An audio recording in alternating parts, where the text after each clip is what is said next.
al centro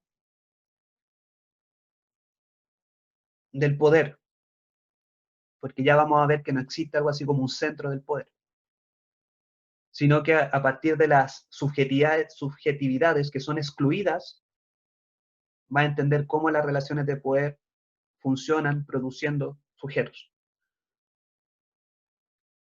Entonces, por ejemplo, va a entender, esperen que está pasando el camión del gas. ¿Lo escucha?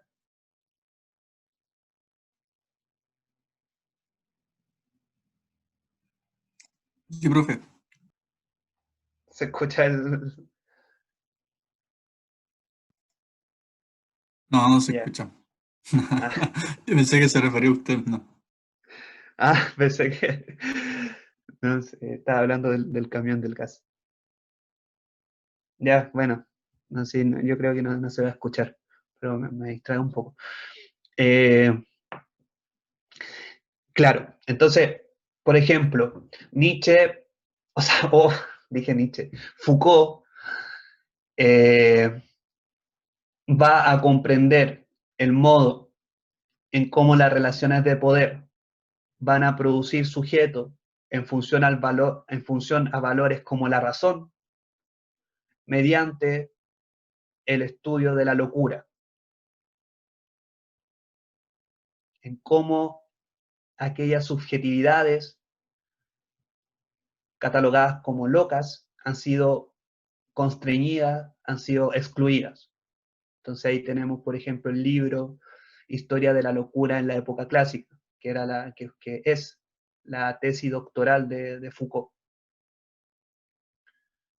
O así también va a dar cuenta cómo la masculinidad como valor que objetiva la vida va a producir sujetos y va a dar cuenta mediante el estudio de las subjetividades que son excluidas. ¿Sí? De la diversidad sexual, como se le puede llamar. Entonces ahí tenemos libros como Historia de la Sexualidad, volúmenes, hay 4 volúmenes de Historia de la Sexualidad, el último aún no está traducido, o creo que sí, ya se tradujo al español, al castellano. Entonces se entiende el método de investigación mediante el cual Foucault se dispone a comprender las relaciones de poder mediante sus resistencias periféricas. ¿Sí? Camila pregunta.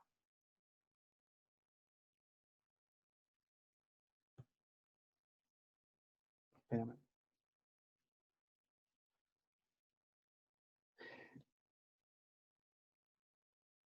¿A qué se refiere con objetivar la vida?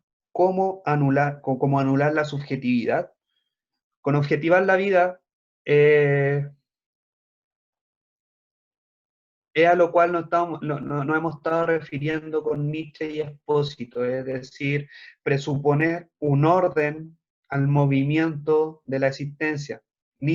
Foucault también descansa en esta comprensión de la existencia como movimiento. ¿Sí?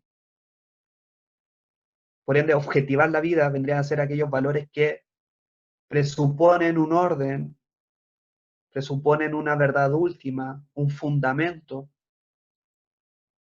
a la existencia. Con eso nos referimos a objetivar la vida. Y en virtud, digamos, a ese orden, es que se van a producir subjetividades mediante las relaciones de poder. La comprensión de las relaciones de poder, Foucault la va a estudiar no dirigiéndose al centro, sino que hacia sus resistencias periféricas. Es decir, qué subjetividades son excluidas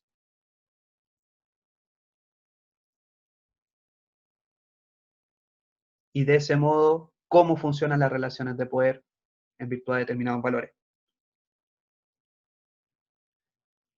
Marta dice, ¿podría entenderse la objetivar la vida como los límites de lo que habla Espósito? Si quisiéramos hacer esa correlación con Espósito, yo preferiría objetivar la vida en la presuposición de orden que hablábamos con Espósito, y el trazar límites en la producción de subjetividad. ¿Sí?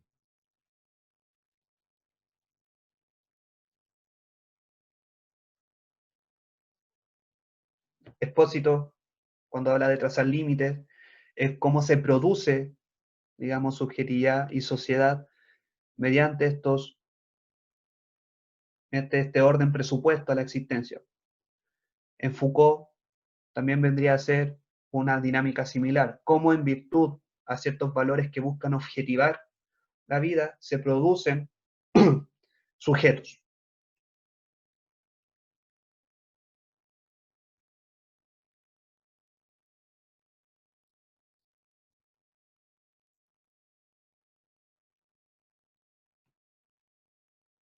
Bien, entonces tenemos que la comprensión de Foucault de las relaciones de poder se va a hacer mediante el estudio de las resistencias periféricas, de aquellas subjetividades que son excluidas.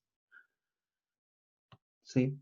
Entonces, a partir de cómo se ha configurado la idea de loco, podemos dar cuenta del modo en cómo la razón produce determinados sujetos.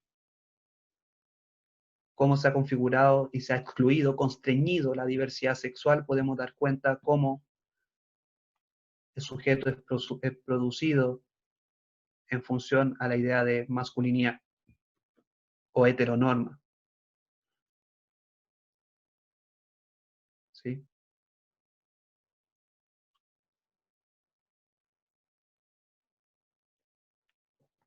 Bien. Este estudio de las relaciones de poder a partir de las otredades que son constreñidas y excluidas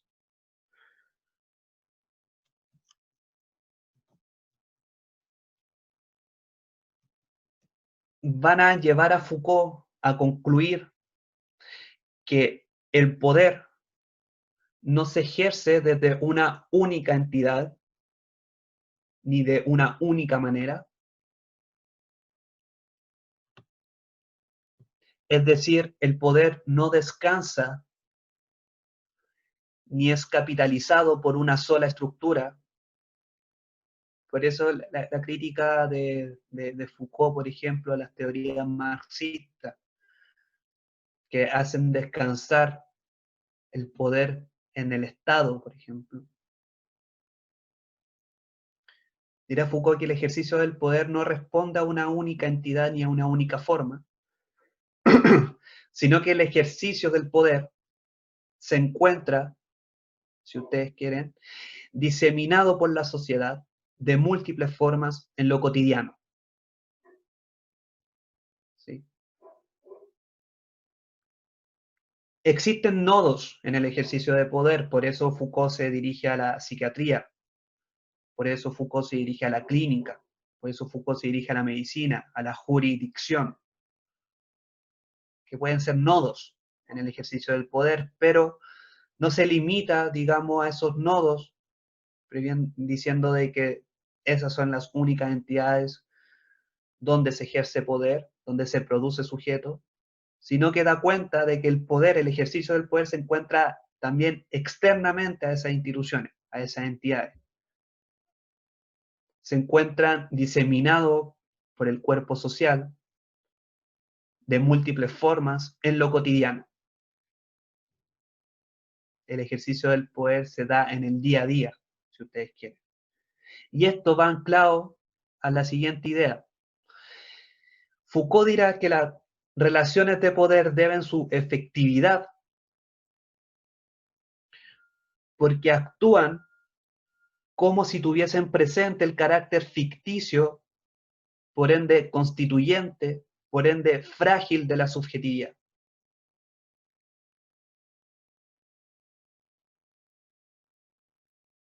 Es decir, vamos a afirmar esta idea. Las relaciones de poder se extienden y diseminan en lo cotidiano, previendo las múltiples direcciones que puede tomar el sujeto en el día a día, encauzándolo constantemente. Y por eso la sutileza en el ejercicio de poder, hacia